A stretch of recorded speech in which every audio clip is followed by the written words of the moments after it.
क्रांती सूर्य भगवान बिरसा मुंडा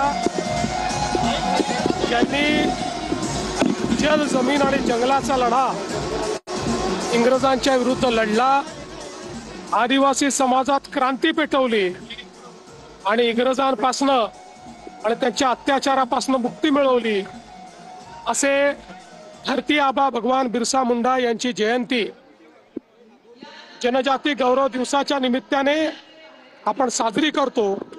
ही त्यांची 150वी जयंती देशाचे प्रधानमंत्री माननीय नरेंद्र मोदीजींनी हे जनजाती गौरव वर्ष म्हणून साजरं करण्याचं ठरवलंय। त्या निमित्ताने धरती आबा सारखी योजना 75,000 कोटी रुपये आदिवासी विकासाकरता त्यांनी दिले आहेत आणि त्याचाच एक मोठा कार्यक्रम की ज्यामध्ये आदिवासी संस्कृती, परंपरा, इतिहास या सगळ्यांचं दर्शन घडेल असा आपल्या आदिवासी विकास मंत्रालयाच्या वतीनं नागपूरमध्ये आयोजित करण्यात आलेला आहे। हजारो लोक राज्यभरातून या ठिकाणी आलेले आहेत। अतिशय सुंदर आदिवासी कला आणि संस्कृतीचं प्रदर्शन या ठिकाणी आहे। 3 दिवस चर्चा आणि मंथन आहे आणि मला असं वाटतं की खऱ्या अर्थानं या ठिकाणी क्रांती सूर्य भगवान बिरसा मुंडा यांना एक प्रकारे आदरांजली वाहण्याचा प्रयत्न या कार्यक्रमाच्या माध्यमातून महाराष्ट्र सरकार करते। जशी लाडकी बहीण महाराष्ट्रात होती तसंच बिहारमध्ये झालं, त्यावर शरद पवारांनी टीका केली की पैसे वाटून निवडणुका होत नसेल तर निवडणूक आयोगाने विचार करावा। असं आहे, जो जीता वही सिकंदर।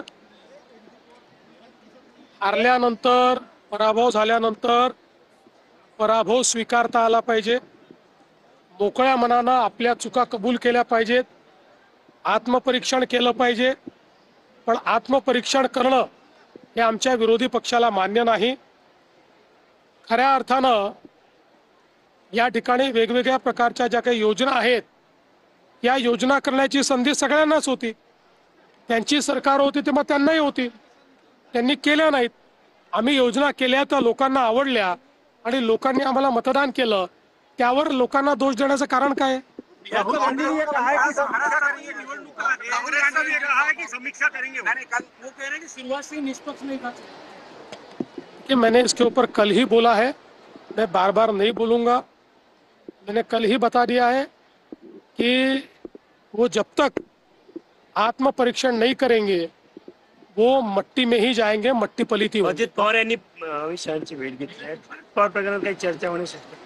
मला वाटत नाही, मला असं वाटतं की राज्यातल्या काही मुद्द्यांवर त्यांनी ती भेट घेतलेली आहे। महाराष्ट्रात बिबट्यांची मोठी दहशत आहे ग्रामीण भागामध्ये सगळ्या ठिकाणी, त्यावर मी बैठक घेणार आहे, कालच सांगितलं। काँग्रेस मुंबईमध्ये स्वतंत्र लढणार आहे, काँग्रेसची घोषणा केली मुंबईमध्ये ते स्वतंत्र लढणार आहे। विरोधी पक्ष एकत्रित लढतोय का स्वतंत्र लढतोय यापेक्षा मुंबईच्या जनतेचा महायुतीवर विश्वास आहे। जनतेने महायुतीचाच महापौर बनवण्याचा निर्णय घेतलेला आहे, त्यामुळे निश्चितपणे कोण काय लढतंय हा त्यांचा प्रश्न आहे, मात्र या ठिकाणी महायुती निवडून येईल। लॉजिस्टिक पार्क ग्रामीण योजना केल्या त्या जनतेला आवडल्या असं फडणवीसांनी म्हटलेलं आहे। विरोधकांनी पराभवाचं आत्मपरीक्षण करावं असं देखील मुख्यमंत्र्यांनी म्हटलेलं आहे। जो जीता वही सिकंदर, पराभव स्वीकारता आला पाहिजे असं फडणवीस म्हणाले।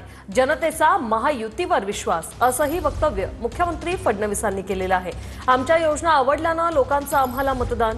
बिहार निकालावरून फडणवीसांनी विरोधकांना हे प्रत्युत्तर दिले आणि जनतेचा महायुतीवर विश्वास आहे असं देखील फडणवीसांनी म्हटले। मुंबईत महायुतीचाच महापौर होणार असा देखील पुनरुच्चार मुख्यमंत्री फडणवीसांनी केलाय।